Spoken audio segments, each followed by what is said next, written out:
Vampyr has been out for a while now, and I've been playing it to its completion to give an answer to the question of whether or not the game is worthy of its $40 price tag. Before getting into that, it's worth noting that the game is developed by Dontnod, who is of Life is Strange fame, though they also developed the game Remember Me, which was an action-adventure game that came out to middling review scores on Metacritic and about an 83% on Steam, which is very positive if you were wondering.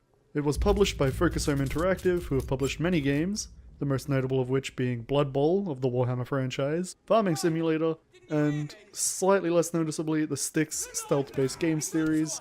If you're looking for games more relevant to Vampyr that are RPGs, you can look to the games Bound by Flame and the Technomancer, both of which came out to around a 50 to 60% review score, though it's worth noting that Focus Home is a publisher, not a developer, so they basically fund the game and its kind of distribution, game development, all that kind of stuff. Basing how good a game is going to be based on the publisher isn't really smart. Anyway, now that the prerequisite knowledge is out of the way, let's dive into Vampyr and whether or not it is worth your time and or your money. Now I'll talk about Vampyr from the part of the game I least enjoyed and go through to the part of the game I most enjoyed, and then I'll end on offering my overall opinion on the game.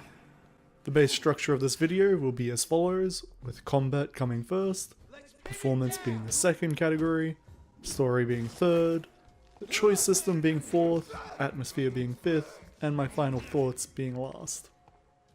Now while I said I'd talk about my least favourite part of the game to start with, it is worth noting I do not believe the combat in Vampyr is terrible. I think the combat system is workable, though it is very basic and most fights will go around the same way. When fighting, and I think this goes for most enemies regardless of type, combat goes one of usually a few ways. The way combat will generally go in a perfect scenario is you'll dodge the attacks, wait for the enemy to finish their 3 to 4 hit attack pattern combo, and then you just attack, stun lock them, and they'll either die, or you repeat this until they do die. In this situation, you're required to use no abilities, and this is probably one of the things that makes the combat not really that fun. Usually you'll find, even in combat scenarios where you're forced to use abilities, I never really used anything other than the heal, the stun, and blood drain, and the ultimate ability, which doesn't use any blood. It's just on a cooldown. I found in most situations using blood on any ability that wasn't the heal, or very rarely the shield, was almost a waste, and I could do as much damage as most abilities with a decent weapon. Notably, I used the weapon I got in Act 2 all the way through to Act 5 before I upgraded it to a legendary style weapon. Just an FYI. This becomes an issue because most enemies fall into a few types that are either weak pawns with pretty low health and only require a few hits, or they're stronger enemies who have a few extra attack patterns, but they just feel like attack sponges. They really don't add much in the term of difficulty. You can kill them in the same way as you did the weaker ones without changing your strategy. They just take longer and the fights feel more like a grind rather than a fun or interesting experience. Whilst it may sound like I'm shitting on the combat, I still hold to it that I don't think the combat system is terrible. I feel like they were to change the enemies and they were significantly different from each other, and I had reason to use abilities other than the heal. Like if I had a reason to use my blood on any ability that wasn't the heal, I think I'd find the combat system a lot more fun and interactive, but as it stands, and since the game is in the final version, I feel it's a little unrefined. Just as a side note to give you a kind of parody of how difficult this game is, I died I think 2 or 3 times my entire 13-hour playthrough, so that's about how difficult it is to figure out an enemy's attack pattern. Quickly talking about performance, I'll be specifically talking about my PC and my own personal experiences. The game is definitely not 100% polished and does not run at a consistent 60 frames per second. I notice dips and stutters pretty often throughout different areas, but overall I'd say the game runs fairly well. It's just kind of immersion breaking when you go into an area and your frame rate trips from like 60 to 55 or 50. It's noticeable but not the worst thing ever, and it only happens occasionally, so it's not like overall the worst thing that can possibly happen. Notably, I played with the settings a little to try find settings that didn't compromise the look of the game too much for performance, and found out that it didn't really matter because even at the lowest settings, Pembroke Hospital still ran at about 45 to 50 frames per second. While the other areas noticed some increase in performance, it was pretty insignificant, and I found that just playing at the highest settings seemed to work about the same as lowest. To be fair to the game though, my computer, whilst it does have pretty decent components with 16 gigs RAM and 1070 Strix and, you know, a bunch of other like semi-decent components. The CPU is slightly older, I haven't been able to upgrade it for a little bit. So if there's a CPU issue, that would probably be the problem why the game is frame dipping, and it may not be the same experience for you if you have a more modern, up-to-date CPU. Though I would recommend doing some research into this just in case. The story of Vampyr was an interesting one and does the game a good job of capturing the edginess of vampires, while combining that with the moral dilemma of a man facing his lust for blood and whether or not he wants to starve himself or keep to his oath as a doctor. I think the story was done well, though it wasn't a story I believe is particularly groundbreaking, and I don't think it's a story I'd put at the top of my list of best video game stories out there. But I think it does a good enough job of delivering Dr. Reed's story of struggle, and him trying to learn more about himself and who created him, whilst maintaining appearances. The thing I will give Vampyr the most credit for is I think the story went for a very appropriate length for what they were trying to tell.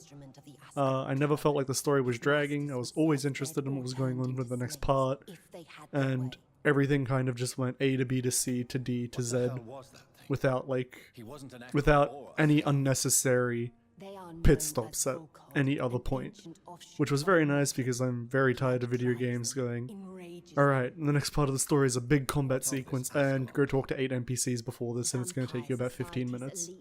So I was very happy the fact that Vampyr did that well and knew that its story knew the limits of its story and kept within it and timed out the story appropriately. Really good. I enjoyed Don't Nod stories, I liked Life is Strange, and even remember enjoying Remember Me, the story of that game when I played it. The issue that I have with particularly Life is Strange is that that game offers an illusion of choice. Life is Strange was very bad with it, as pretty much every choice you made during your story was irrelevant. Because no matter what you did, you got the option to choose whichever ending you wanted. Vampyr improves on this issue. Instead of trying to make multiple branching story paths via character conversation, Vampyr makes you choose sticking to your role as a doctor and saving as many people as you can, but remaining weaker for this, or feeding off the citizens and becoming stronger. If the system was done poorly, then the player would always choose to become stronger because being weak has no intrinsic value to it. Though Vampyr tries to make up for the fact that being weak is not necessarily appealing, by by pretty much forcing you, if you want to eat someone and get max value, to learn the backstory of every NPC, if you want maximum experience. This kind of offers you their background and it gives you the chance to become attached to certain characters, and it makes you want to save some of them instead of just treating them like EXP bags. And considerably, the ending of the game, of which there are 4, near as I'm aware, are all linked to how many people you killed, and the actions you take against the pillars of each district, meaning if you want any of the good endings, you'll need to keep as many people as possible alive.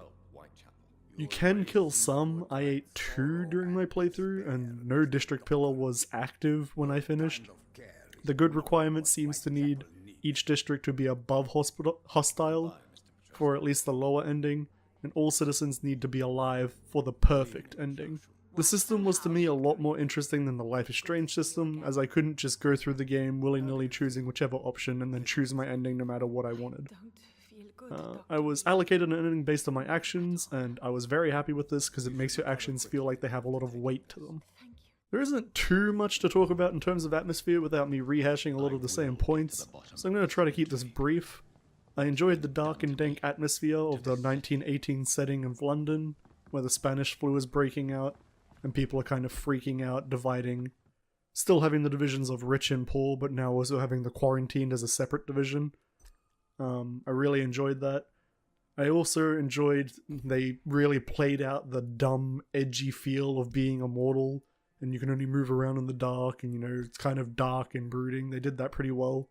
And they did it in a way that was fun and interesting, instead of taking it too far to the point where it becomes cringy and just hard to continue. So I really enjoyed the atmosphere, and I would like to see more of this in the future, if at all possible. Overall, I enjoyed Vampyr as a game, and it managed to be one of the few games that came out recently that I actually wanted to play through to the end. I think Vampyr is a game that is greater than the sum of its parts.